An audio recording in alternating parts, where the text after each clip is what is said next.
Book 5. The Structure of Shadanakar. Elementals.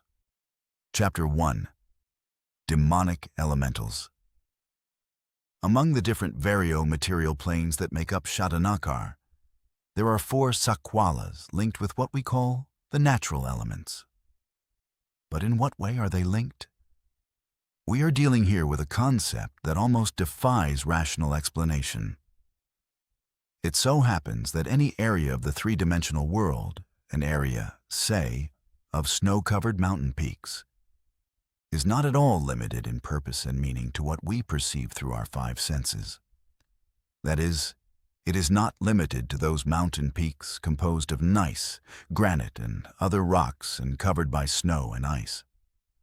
That three-dimensional area is, above and beyond that, a kind of hemisphere attached to another area that could also be called a hemisphere, but one with a different number of dimensions. Snow-covered mountain ranges, lifeless, inhospitable, and barren in their sterile magnificence, represent but one of 2 hemispheres, or one of 2 closely integrated planes. The other hemisphere, or to be more precise, plane, differs in the number of its dimensions. It is a land of embodied spirits of stunning majesty, the monarchs of snowy peaks. This plane is called Orleantana. It is Orleantana radiating through the three-dimensional rock and ice that evokes a feeling of august calm, power, and resplendence, as snow-covered mountain peaks evoke in all who are even slightly susceptible to infusions of energy from the trans-physical world through the medium of beauty. Viewed with spiritual vision, Orleantana is a land of mountain peaks in their spiritual glory. As for the summits visible to the naked eye, they are no less than the product of the awesome multi-million-year creative life of those elementals of Orleantana. When human souls bearing the marks of prolonged exposure to atheism withdraw into seclusion amidst the translucent mountains of Olerna, it is the unobstructed view of the plain of Orleantana that enables them to rid themselves of the last vestiges of closeted ignorance and inner inertia, and arrive at an understanding of the multi-planed reality and spiritual majesty of the universe. But in contrast to Orleantana, most of the planes of elementals are localized, that is, they do not extend far into outer space. To be more precise, they do not even extend as far as the limits of our solar system, as the worlds of the Shrasters do. For that reason, no sky is visible from most of these planes. The planes of elementals themselves resemble oases in the midst of voids of space. Like the Shrasters, they are distinguished from one another by differences in the number of their time streams. Elementals are those monads that proceed along their path of maturation in Shadanakar, primarily within the realms of nature. That fact notwithstanding, one should bear in mind that humanity in one of its aspects also represents a distinct realm of nature. That aspect is manifested, though not exhausted, in those elemental forces seething within it, and without which its existence is unthinkable. It should thus come as no surprise that there are also elementals linked not with nature in the customary sense of the word, but with humanity, with its elemental, natural aspect. There are among elementals a great many spiritual entities of light. There are demonic elementals, and there are also transitional groups whose essence has been tarnished in the course of their development. But one thing unites them all. More than anyone else, they follow a path closely bound to the realms of nature. That does not mean, however, that no elemental monad can ever incarnate in the form of a human, demon, or angel during any leg of its journey. It is entirely possible. Just as in times immemorial, some human monads began to fashion forms for themselves from denser materialities, not on human planes, but in the sakwala of elementals or angels. But for them it was a comparatively brief phase. For individual elementals, incarnation in human or any other form is just as brief.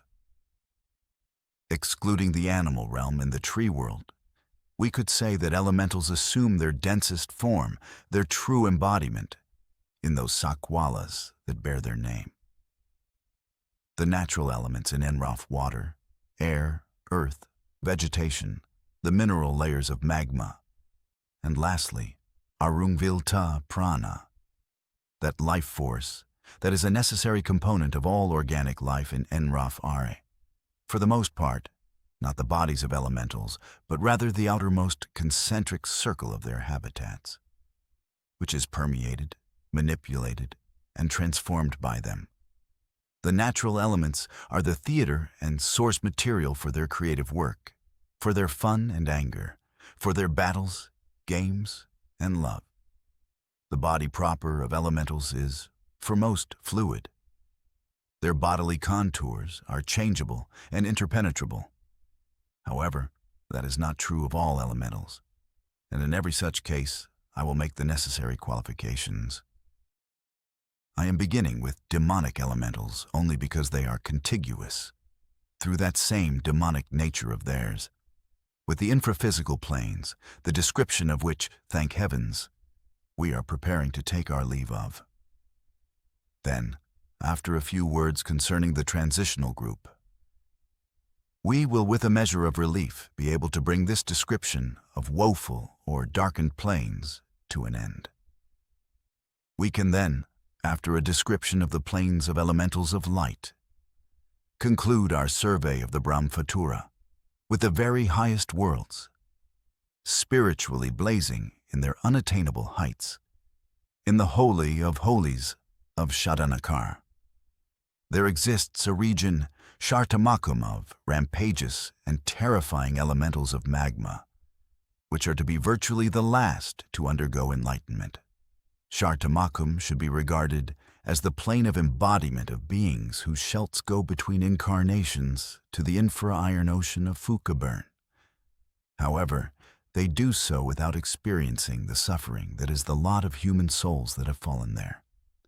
The physical magma is, as I have said, the outermost circle of their habitat during their incarnation in Shartamakum, the theater and source material for their creative work, anger, and battles.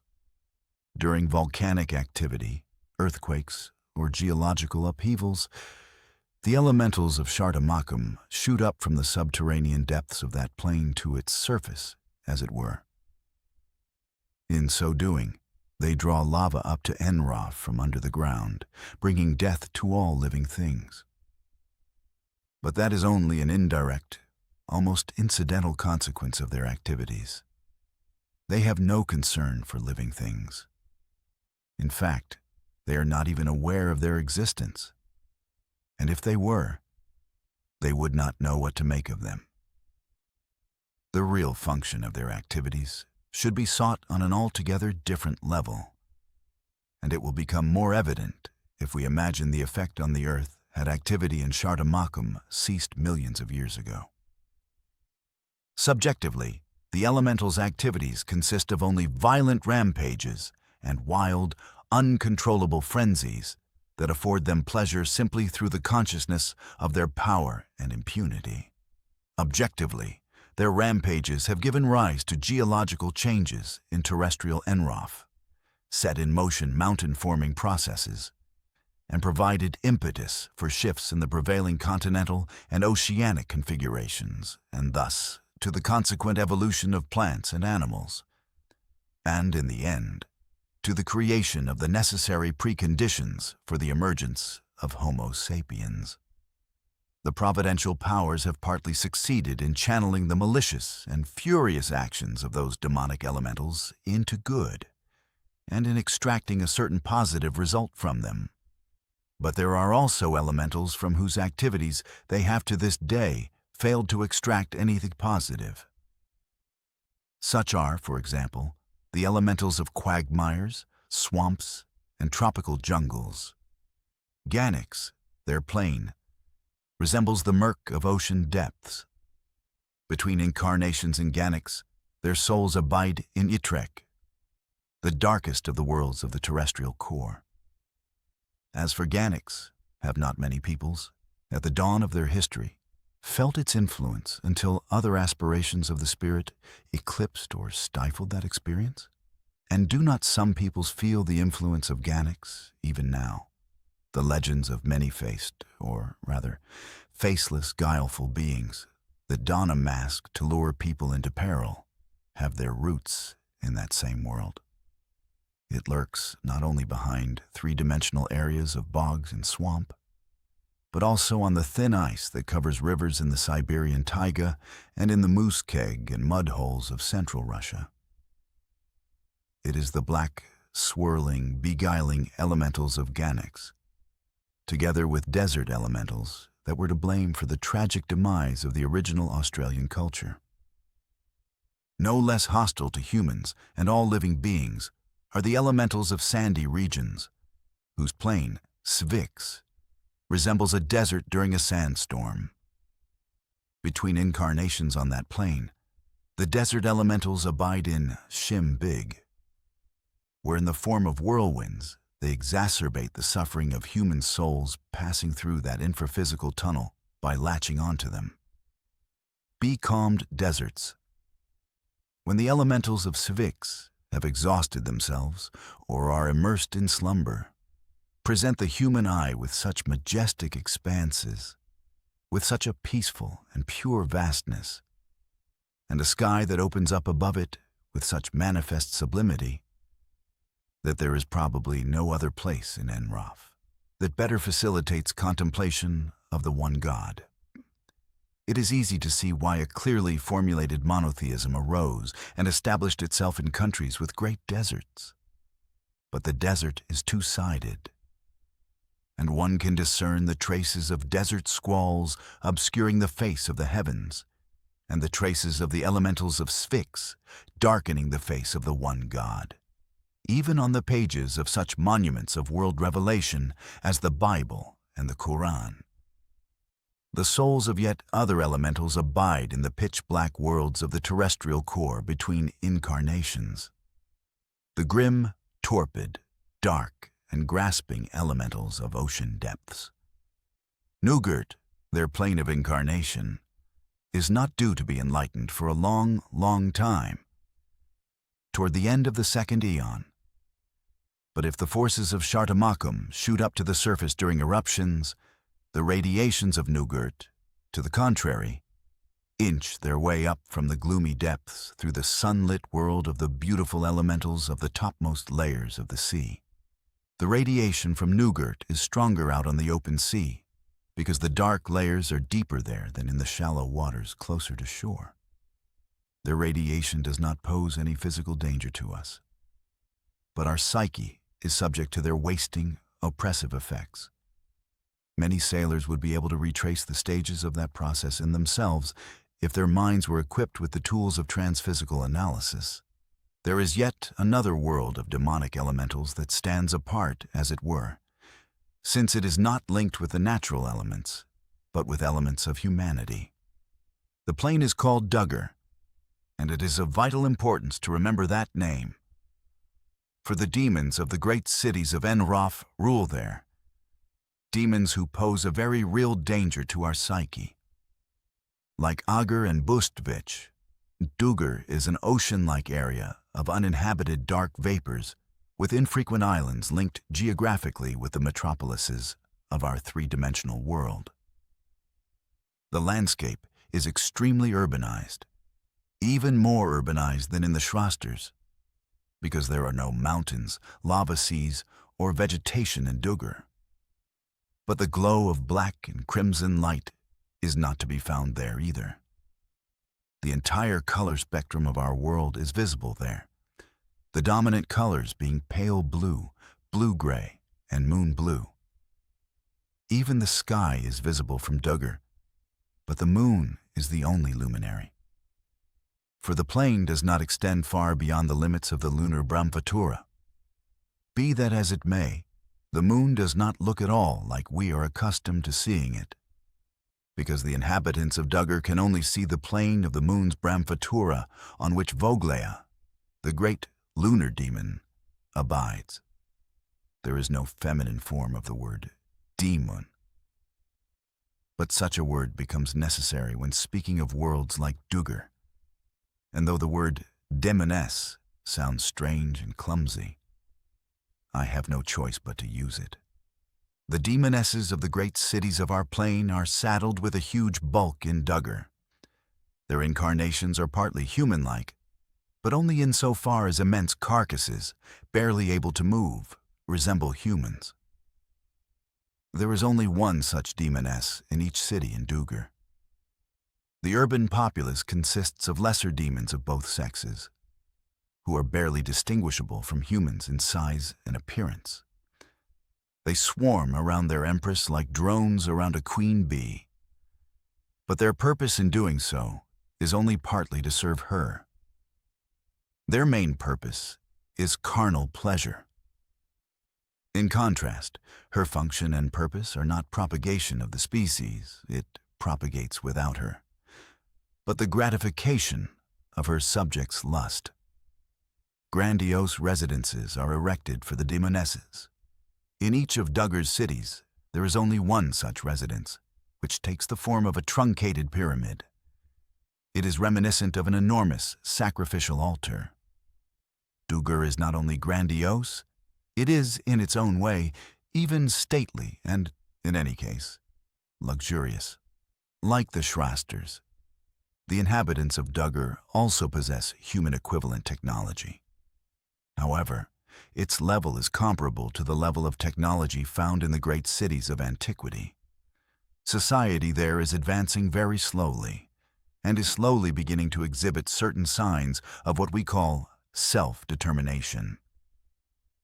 But slavery remains at the foundation of the socio-economic structure, the slaves being those who fell there from humanity or from certain worlds of elementals.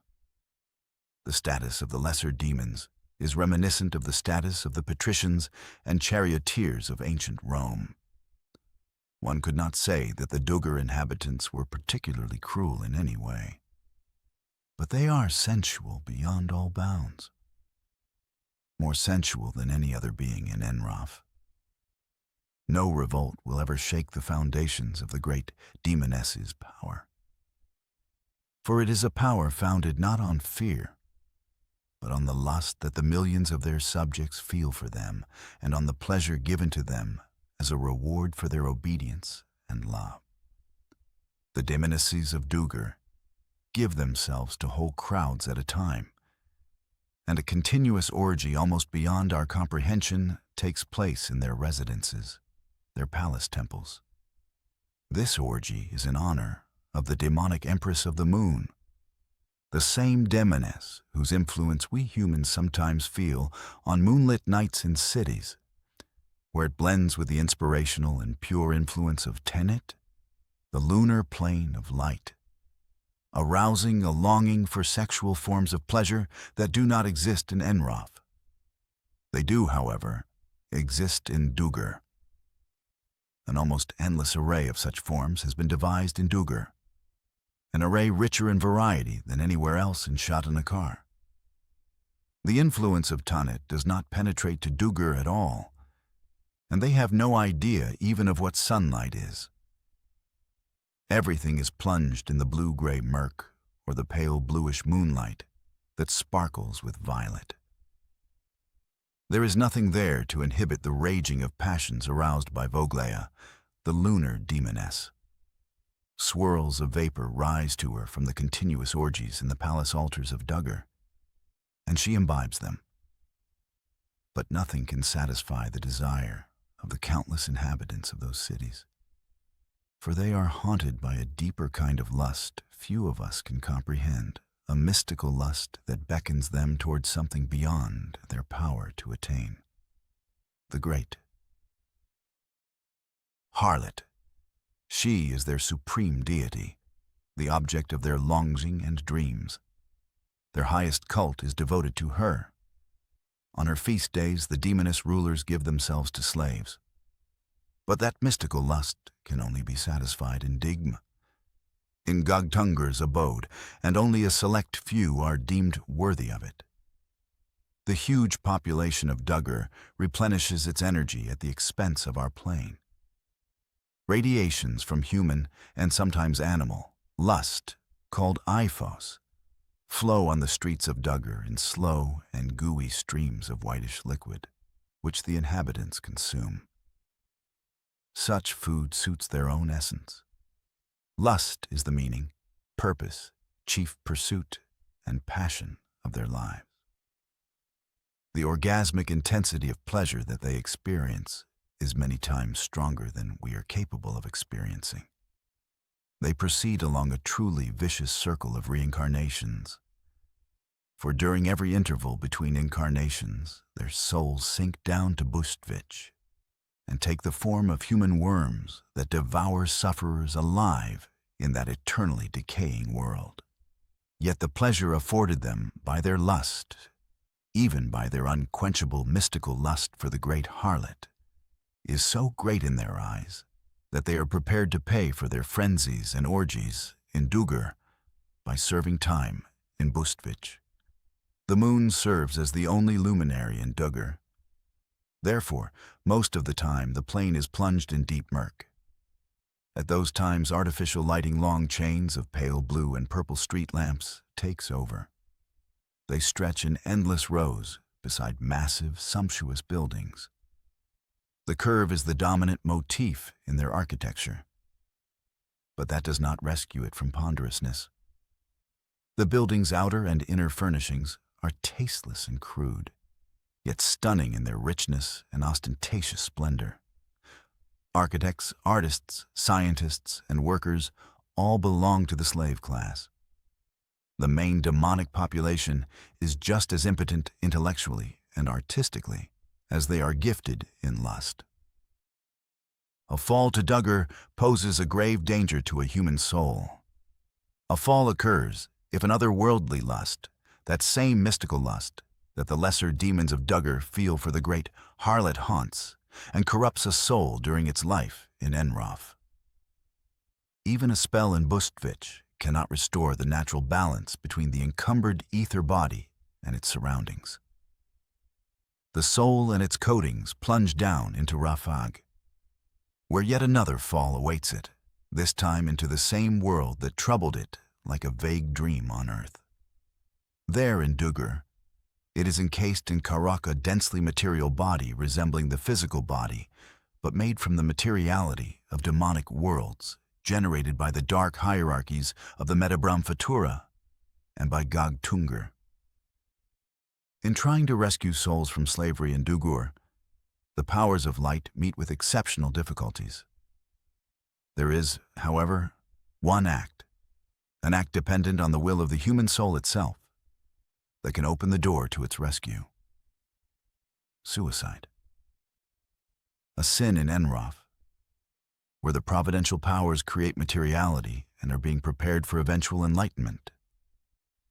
Suicide is sanctioned on the demonic planes, as it results in the destruction of the Karok and the liberation of the soul.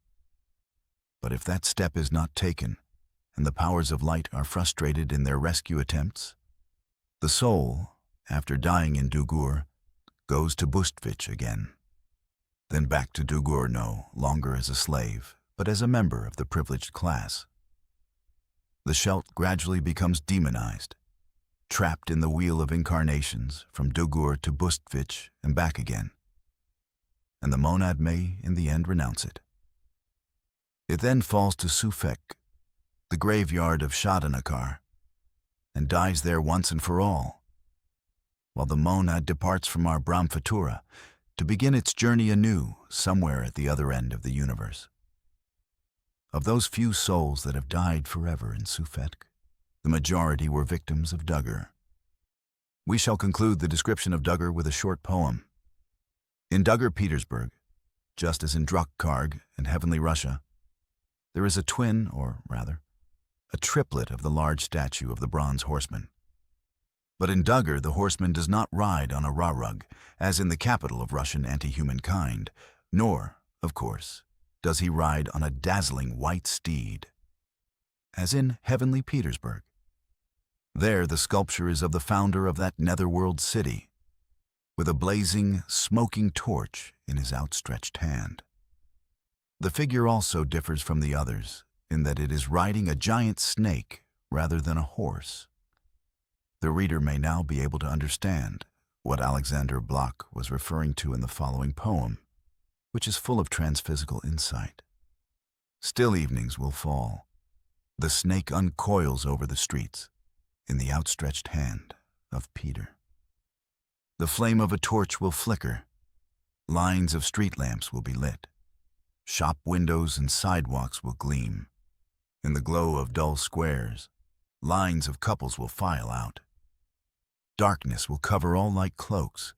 Looks will be lost in beckoning looks. May innocence from the corner side beg in slow murmurs to be spared. There on the slope the cheery czar swung the stinking censer, and burning smoke from city fires cloaked the beckoning street light in vestments. Everyone come running. To the intersections of moonlit streets, the whole city is full of voices, voices rough of men, voices musical of women. He will guard his city. And turning scarlet beneath the morning star, in his outstretched hand will flash a sword, as the capital drifts off to sleep.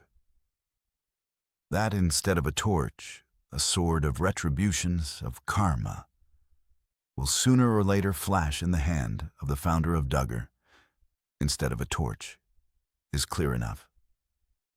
And every human soul that has been in that moon-dark city cannot help recalling, even if only dimly, their sojourn there. What is not clear is the extent to which Bloch himself understood the connection between Duggar and our world. I will try to make some observations about that in those chapters devoted to the question of the meta-historical meaning behind artistic genius. There are also planes of elementals that belong to a transitional, non-demonic group, but are connected to Duggar in certain ways. Their monads, like those of all elementals of light, abide in Phloros, one of the beautiful worlds of higher purpose. But because their nature was tarnished in the course of their development, their journey of incarnations takes them to the plains of the Nibrusks, Maniku, Kataram, and Ron, while Duggar, where they languish in slavery, serves as both their purgatory and plane of torment. An ascending afterlife takes them first to Shalem, their Olerna, and higher, through fire and Usnorm, and up to Phloros, where they merge with their monads. Nibrusks are beings somewhere between the lesser demons of Duggar and what the ancient Romans referred to as genii loci. Not a single human settlement can exist without Nibrusks. I still don't quite understand how and why those beings are concerned with the physical aspects of human love, especially with childbearing. Perhaps the Nibrusks replenish their energy from some kind of radiation the human soul emits in states peculiar to infancy and early childhood. In any case, there is no question of their concern. They see to matters in their own little way, helping to bring together men and women on our plane. They make a big fuss over our children, hustling and bustling all around them, and even trying to guard them from dangers we cannot see. But they are capricious, impulsive, and vengeful. One cannot always trust them. Let the wise of our century who have locked themselves into a prison cell of materialism scoff from the heights of their ignorance at the superstitions of savages. Still, there is a profound truth in the legends about gremlins, penates, and teres, those good-hearted and mischievous tiny spirits of the home. Ancient paganism was far more aware of that truth than we. More than Jews and Muslims, more than Christians, all of whom heaped slander and lies on those harmless creatures. One cannot help but be amazed at the injustice of the tales told of gremlins. Such fables were born of one spirit alone, the same spirit peculiar to fanatic believers in monotheism, hypocrites and dry moralists, who proclaim as evil everything that does not enter into their canon. How much more fairly did the ancients treat those beings, regarding fairies and penates as their loyal friends. The land of those small elementals who nestle in human dwellings is called Maniku. The landscape of that world resembles a room and has a certain coziness about it. But it is dark and cold outside, and heaven forbid that those beings be driven from their warm shelters.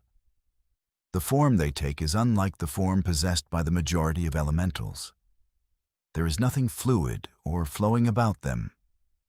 To the contrary, like the Nibrusks and the inhabitants of Dugur, they have a solid, sharply defined body, or rather, bodykins. They are tiny, fun-loving, and mischievous, and some go out of their way to be kind. They are a singular kind of philanthropist and love to do small services for people in such a way that no one notices.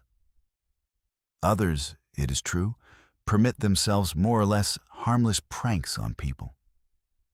Generally speaking, they treat us on a case-by-case basis, but they try to protect and take care of the home as best they can.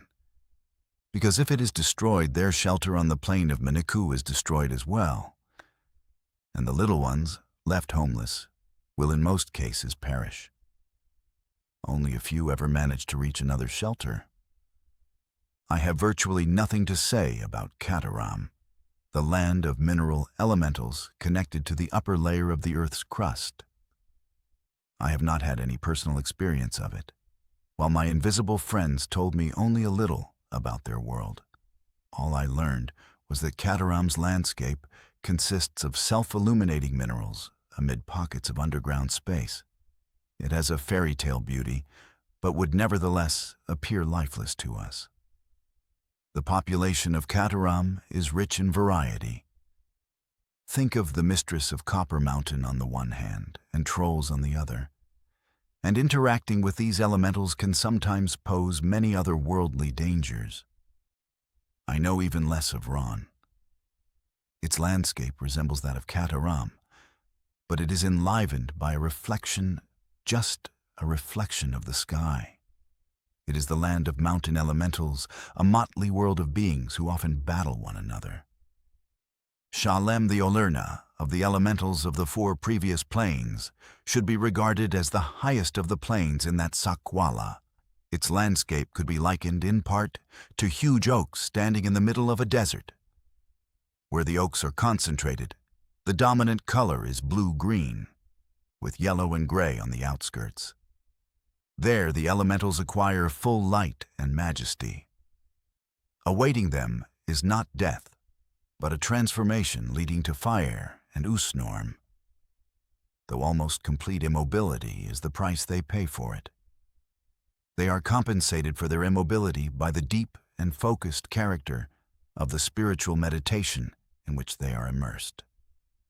Some people in Enroth, sensing the existence of those beings, regarded them as the spirits of individual mountains, waterfalls, springs, or other natural landmarks.